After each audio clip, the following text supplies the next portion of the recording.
अपने भाई पर मुकदमा करेगा, ऐ मेरे मालिक इसने मुझे बड़ा सताया, इसने मुझे बड़ी तकलीफ़ दी, फ़लाँ फ़लाँ जगह इसने मेरे ऊपर बड़ी आजमाइश मुसल्लत कर दी, बड़ी सारी तकलीफ़ों से गुजारा।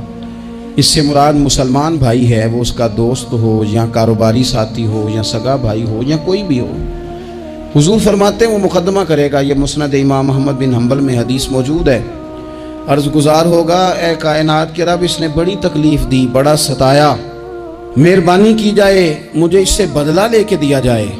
अब बंदा जो सामने जिस पर मुकदमा दायर किया जा रहा है वो तो मरते दम तक तौबा करता रहा, एहसास हो चुका था, इजाले की कोशिश करता रहा, लेकिन उसे मौका ही मुयस्सर नहीं आया, हालात ही ऐसे नहीं थे। अब अल्लाह के महबूब फरमाते हैं रब उस मुकदमा करने वाले से कहेगा चल अपने भाई को माफ़ कर दे। वो फिर अपना दुखड़ा सुनाएगा, अपने उस दर्द की शिद्दत को बयान करेगा, जो उसकी तरफ से आने वाली तकलीफ़ पर वो आजमाइश से गुजरा उसका इजहार करेगा कि मालिक मैं तो बड़ी तकलीफ़ में रहा हूँ, ऐसे माफ़ कैसे कर दूँ। तो अल्लाह करीम फरमाएगा उठ, फिर वो सामने जन्नत में नज़र डाल, वो मकान देख सामने, वो देख के कहेगा सुभान अल्लाह, इतना खूबसूरत मकान, इतना आलीशान महल। जल्दी से अर्ज करेगा मालिक ये किसको मिलेगा? तो रब फरमाएगा जो अपने भाई को माफ कर दे। तो फौरन से पहले अर्ज करेगा अल्लाह मैंने माफ किया, अल्लाह मैंने माफ किया, अल्लाह मैंने माफ किया। तो रब करीम फरमाएगा पकड़ फिर अपने भाई का बाजू और जा, मैंने तुम दोनों के लिए जन्नत में मकान बना दिए। तो एक तो ये याद रखें कि कोई शख्स अगर ये दावा करता है कि मैंने कभी, हमारे यहाँ बहुत सारे लोग ऐसे हैं जो बाज़-औक़ात बात करते हैं तो उनकी बात से अना परस्ती छलकती है। वो कहते हैं जी याद तो नहीं कभी किसी के साथ ज़्यादती की हो। मैंने कहा ये तो आपने बहुत बड़ा ही दावा कर दिया है। तो बहुत बड़ा दावा कर दिया आपने, ऐसे तो होता नहीं। कभी कभी इंसान जो उसके ज़्यादा करीबी लोग होते हैं, ज़्यादा करीबी साथ रहने वाले, उसे उनके बारे में ज़्यादा हसास होना चाहिए। मैंने देखा है कि ढेर सारे लोग हैं जिनके ज़िम्मे बड़े लोगों से माजरत करना है, लेकिन तैयार ही नहीं। हमारे यहाँ लोग हुकूमतें करके चले गए और उनके दौरे हुकूमत में बड़े बड़े स्याह किस्म के हालात हुए, लोगों को बड़ी तकलीफ़ हुई, लेकिन रुखसत होने के बाद जब उनसे वजूहात पूछी गई तो कभी कोई शख्स मानने को तैयार नहीं हुआ। कभी किसी शख्स ने यह नहीं कहा कि मुझसे गलतियां हुई हैं, मुझसे कमज़ोरियां रह गई हैं, बल्कि कुछ लोग मुस्तकिल बुनियादों पर बिठाए होते हैं जो सारा दिन ये गिनवाते हैं कि उनकी तो गलती है ही कोई नहीं, वो तो बड़े कामयाब तरीन लोग हैं। हालांकि जो बड़े बड़े लोग थे, बड़े बड़े लोग, हज़रत उमर फारूक जैसे बड़े आदमी थे ना हज़रत उमर फारूक, तो आखिरी वक्त में जब आपको ज़ख्म लग गया तो लोगों ने आपकी तारीफ़ें की कि आप बहुत बड़े हैं, आपने बड़ी खिदमत की। तो हज़रत उमर कहने लगे मुझे अपनी गलतियों का भी एहसास है और तुम मेरी तारीफ़ें कर रहे हो। ये जुमला देखें, फरमाने लगे मुझे ज़्यादा अजर की ज़रूरत नहीं, बस दुआ करना मेरी नेकियां और मेरी गलतियां बराबर बराबर हो जाएं और रब मुझे माफ़ कर दे। बस चूँकि मुझे अपनी कमज़ोरियों का भी एहसास है।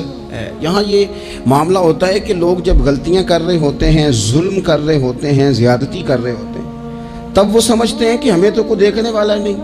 मेरा अल्लाह कुरान हकीम में फरमाता है वला तहसबन्नल्लाह गाफिलन अम्मा यअमलुज़ ज़ालिमून, फरमाया जालिम जो काम करते हैं हरगिज़ ना समझना कि अल्लाह उनके कामों से बेखबर है। वो वक्त का इंतज़ार करें। वला तहसबन्नल्लाह गाफिलन, गुमान ना करना, हरगिज़ गुमान ना करना कि अल्लाह गाफिल है यअमलुज़ ज़ालिमून, ज़ालिमों के कामों से। जो ज़्यादतियाँ लोग करते हैं, जो जुल्म सितम लोग कर रहे हैं, जिसने अपने बच्चे को पैसों के जोर पर किसी गरीब के बच्चे का मेरिट पीछे करके अपने बच्चे का दाखिला कराया है और मुबारकें भी वसूल की हैं, तो लोगों को तो नहीं पता कि इसने पैसे दे के दाखिल कराया है, पर रब तो गाफिल नहीं ना इस काम से। अल्लाह को तो पता है। जिसने अपने बच्चे की नौकरी बहुत सारे लोगों का मेरिट पीछे करके पैसे और सिफारिश के जोर पर कराई है, तो मालिक को तो पता है। लोगों से उसने मिठाइयाँ वसूल कर ली, तख्तियाँ भी लगवा ली, शोर भी हो गया, लेकिन अल्लाह तो जानता है। वला तहसबन्नल्लाह गाफिलन अम्मा यअमलुज़ ज़ालिमून, लोग गाफिल हो सकते हैं, रब गाफिल नहीं है। गुमान भी ना करना। जिस बंदे ने अपना मुकद्दमा वकीलों की फीसों के जोर पर जीत लिया है। और गरीब कचहरी से निकलते वक्त कह रहा था कि गरीबों को इंसाफ नहीं मिला करता। तो चलो अखबार में तो खबर तेरी फतह की आ गई, पर रब तो गाफिल नहीं है ना। एक अदालत कयामत के मैदान में भी तो लगेगी ना, वहां भी तो ढेर सारे इंसाफ होने हैं ना। जिस शख्स ने किसी की जमीन पर कब्जा कर लिया और सामने वाला मजबूर था, तंगदस्त था, कमजोर था, वो इतनी नहीं रखता था कि वो बंदूकें और पिस्टल और गुंडे और भत्ताखोर बंदे लेके आए और अपना कब्जा छुड़वा ले, तूने ले लिया, हो गई बात।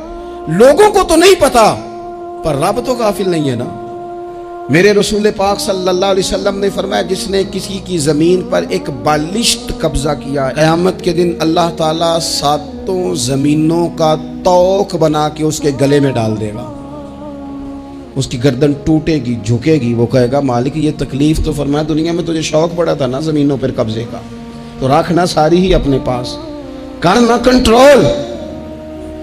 लड़ लड़ के थक गए, हालात खराब हो गए, बहनों के हिस्से खा गए, पड़ोसी अगर मजबूर था तो बेचना चाह रहा था तो उस पर स्टे लेके आ गए कि ये किसी और को बेच ना सके, दे तो मुझे ही दे। कानून को कठपुतली बनाकर अपने हाथों में खिलवाड़ किया, मुस्तकिल बुनियादों पर पक्के पक्के कानूनी मुशीर रख लिए, समझा कि दुनिया को तो पता नहीं चल रहा। तो वला तहसबन्नल्लाह गाफिलन अम्मा यअमलु ज़ालिमून, रब तो जालिमों के कामों से बेखबर नहीं है, अल्लाह तो बेखबर नहीं। बड़ा कुछ लोगों ने किया, बड़ा कुछ किया, बड़ी बड़ी ज्यादतियां पसे पर्दा की, बड़े बड़े हुकूक पे डाके डाले, बड़ा कुछ ही हुआ, लेकिन फिर आराम की नींद सो गए। तो उन्होंने सोचा कोई सवाल जवाब नहीं, कोई बात नहीं, कोई पूछने वाला नहीं, तो मिट्टी दे ते मिट्टी रहना ही एमी कादी बल्ले बल्ले, अज मिट्टी दे उत्ते बंदे आते कल मिट्टी दे थल्ले। बाद लोगों को बात करने का सलीका ज्यादा आता है, पंचायत में जीत जाते। बाद लोग वकील महंगा ले लेते, वैसे वकील महंगा होता क्यों है? वकील के महंगा सस्ता होने की वजह क्या है? कानून आइन तो एक जैसा है ना, दलाइल तो कानून के अंदर ही देने हैं, किताबें सब ने एक जैसी पढ़ी हैं, डिग्री भी सबके पास एक ही है, एक ही मुल्क ही है, तो ये महंगे सस्ते का क्या मतलब है? वकला के जोर पर मुकदमे जीते जाते हैं, वकला के जोर पर। और अगर खबरें ऐसी भी हों कि बाज अदालतें भी प्रेशर कबूल करती हैं, बाज इदारे भी प्रेशर कबूल करते हैं, फिर मुल्क नहीं बना करते, फिर सिर्फ कुश्तियां लड़ी जाती हैं। सुबह से शाम तक कुश्ती लड़ो और शाम को कहना कि नहीं रिजल्ट ठीक नहीं आया, जो रेफरी था, जो एम्पायर खड़ा किया था, उसने कहा नहीं ये खेल दोबारा होगा, सवेरे फिर शुरू कर दो। ठीक है, बाहर जो लोग हैं बेचारे वो अपनी जगह पे हैं तो हैं, ख़त्म हो गई बात। आप देख लें हमारे मुल्क में जितने भी संजीदा फिक्र लोग हैं वो ज़्यादा प्रेस कॉन्फ्रेंसेस नहीं करते हैं, वो ज़्यादा शोर शराबा नहीं करते। कुछ पक्के लोग रखे हुए हैं जिनकी ड्यूटी चर्ब जुबानी है, जिनकी जिम्मेदारी हर वक्त आँख को भड़का के रखना, जिनके जिम्मे ये काम लगाया जाता है, सिवाय इसके उन्हें कुछ भी नहीं आता, सिर्फ इतना ही जानते हैं कि हमने सामने वाले की पगड़ी को कैसे उछालना है। तो कभी भी किसी मौके पर भी किसी की एक पाई भी जुल्मन कभी भी अपने कब्जे में न लें। याद रखना रिस्क ज्यादा जरूरी नहीं होता, रिस्क बरकत वाला जरूरी होता है। थोड़ा हो लेकिन उसमें बरकत हो। कसरत से काम नहीं चलता, बरकत से काम चलता। बहुत पैसे हों लेकिन उनमें बरकत ही कोई ना हो, आते भी जा रहे हैं और जाते भी जा रहे हैं, कोई समझ नहीं आ रही। तो जुल्म और ज्यादती और जबर हमारे यहाँ ये दौर बदल गया, मीडिया लोगों की जेब में आ गया, आसानी हो गई, सैटेलाइट का सिस्टम आ गया, दूर दराज कोनों में लोग अपनी बात लोगों तक पहुंचाने का जरिया हासिल कर सके। सारी आसानियां हो गई, हर चीज लोगों को मुयस्सर आ गई, तेजी हो गई, लेकिन सच फिर भी नहीं आम हो सका। हकीकत पसंदी के दावे लोगों ने फिर भी नहीं किए।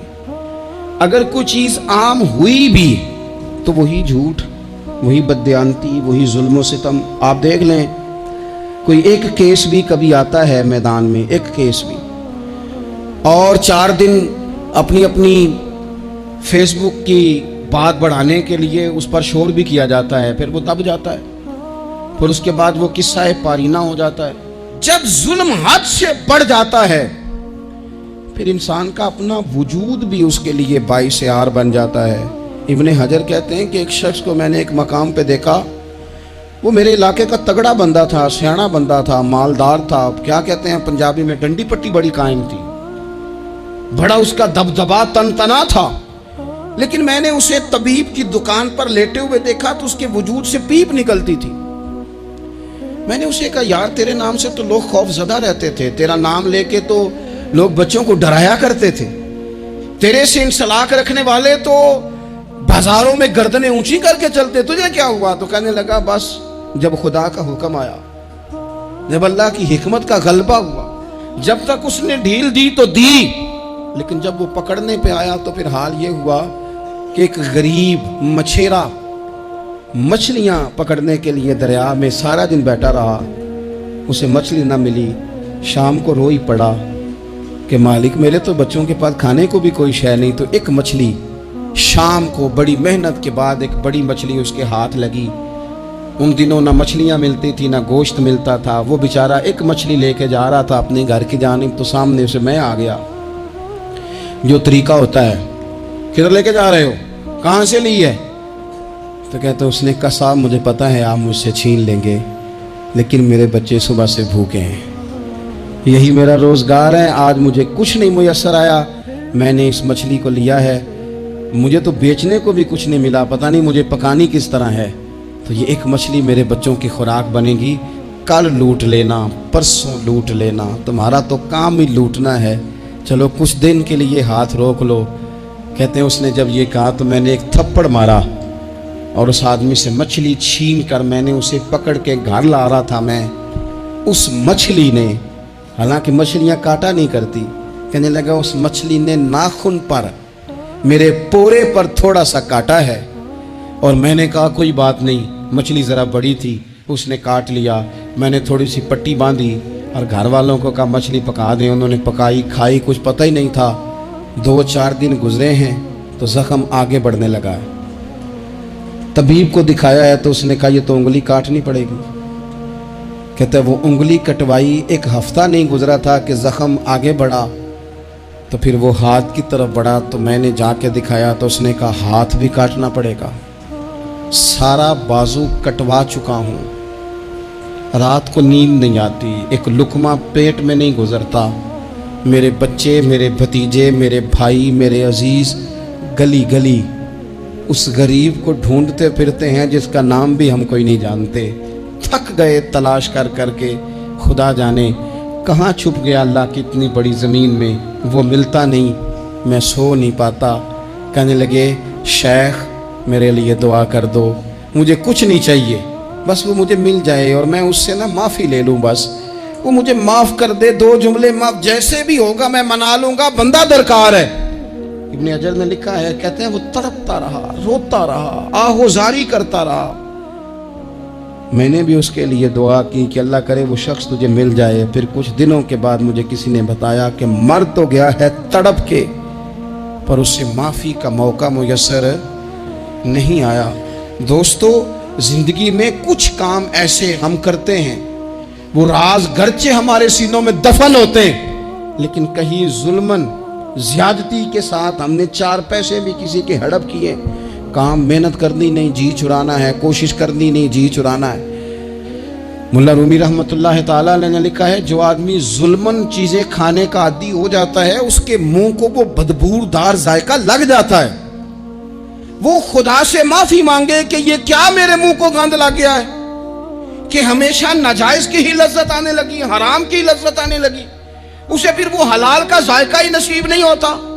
अपनी जिंदगी में जायज पैसा, रिज़्क़े हलाल, तय्यब, ताहिर, साफ सुथरा, कभी जुल्म ना करें, कभी ज्यादती ना करें। कभी हजरत साद बिन अबी वक़ास रज़ी अल्लाह ताला अन्हु ना कुछ बांट रहे थे, तो एक शख्स ने आके कहा, ये बुखारी में आपको मिलेगा, उसने आप पर 3 इल्ज़ाम लगाए। कहने लगा एक तो आप जिहाद पे नहीं जाते, हालांकि बड़े मुजाहिद थे, दूसरा आप बांटने में एहतियात नहीं करते, तीसरा जनाब आप गरीबों को तरजीह नहीं देते। 3 इल्ज़ाम इस तरह के उसने आप पे लगाए, नाइंसाफ़ी का, माज़अल्लाह, जंग पे ना जाने का। हज़रत साद बिन अबी वक़ास को बड़ी तकलीफ़ हुई। बद्दुआओं से बचना चाहिए। हुजूर ने नाम लेके कहा मजलूम की बद्दुआ से बचना। दुकानदार कपड़े देख के अहमियत देता है, कपड़े देख के। अगर दुकान पे चढ़ने वाला महंगे कपड़े पहन के चढ़ा है तो उठ के खड़े होके माल दिखाता है। अगर कपड़े फटे पुराने हैं और खातून ने जो गोद में बच्चा उठाया वो भी गरीब है तो कहता चल चल, उन्हें खरीदना कुछ है नहीं। यहां से जुल्म शुरू होता है, यहां से। बंदा देखकर लोग उसके साथ रवैया इख्तियार करते हैं। बंदा देखकर, मेरी गुर्बत ने किया मुझको जमाने में बदनाम, तेरी दौलत ने तेरे ऐब छुपा रखे। हुजूर फरमाने लगे मजलूम की बद्दुआ से बचना। जब वो अपने हाथ उठाता है ना रब की बारगाह में, तो फिर आसमान को भी हुक्म होता है तू दरमियान में हट जा, कोई शय ना आए इसे सीधा अल्लाह की बारगाह में पहुंचने दो। हट जाती है हर चीज। मजलूम की बद्दुआ से बचो। हजरत साद इज्जतदार आदमी थे। लोग इज्जतदारों पर भी जुल्म करने से बाज नहीं आते। हुजूर के गुलाम थे, नबी पाक के सच्चे सुच्चे सहाबी थे। उसने झट से मुंह खोला, इल्जाम लगा दिया, सोचा समझा ही नहीं कि मैं उस शख्स के बाद